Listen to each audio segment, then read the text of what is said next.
While our U.S. military is the core of America's national defense, it's also a key component of our national economy and Florida's. In 2020, military spending in the state totaled $29.1 billion, $21 billion of that to defense contractors, with Florida's total overall economic impact at $94.9 billion. In fact, Okaloosa County in Northwest Florida houses 8 of the nation's top 10 defense contractors. The military installations of Northwest Florida, like Eglin Air Force Base and Hurlburt Field, also in Okaloosa County, accounted for 23%, or $22 billion, of the state's overall economic impact. One thing these installations have in common is their reliance on the Eastern Gulf Test and Training Range, a vast overwater area in the eastern Gulf of Mexico that allows for unparalleled joint training of our armed forces and the testing and development of state-of-the-art equipment and long-range weapons. A temporary congressional moratorium currently restricts energy-related exploration and development in the eastern Gulf of Mexico.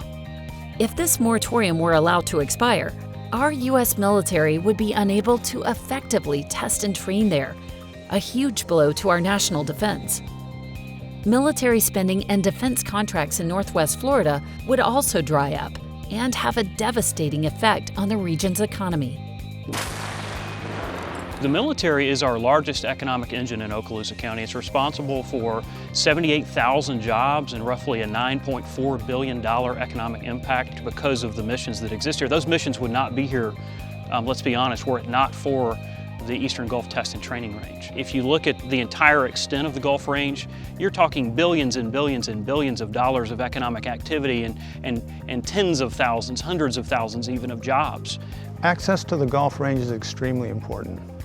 As a matter of fact, there's no place else in the world where we have the ability to test and train over this large of an area. As our weapon systems advance, they become longer range, and so we need a lot of space to test those.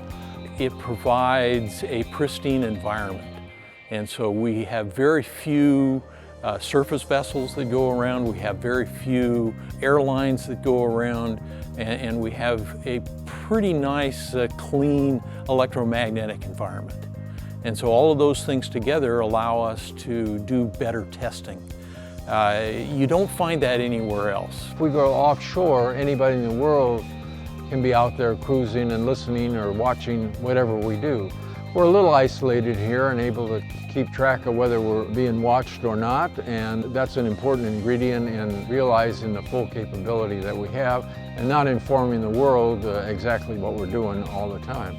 The Eastern Gulf Test and Training Range is an invaluable national asset, ensuring our military readiness.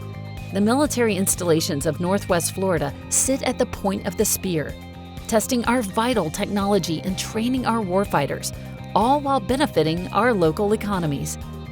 It is vital that the temporary moratorium restricting incompatible uses and activities within the military range be made permanent.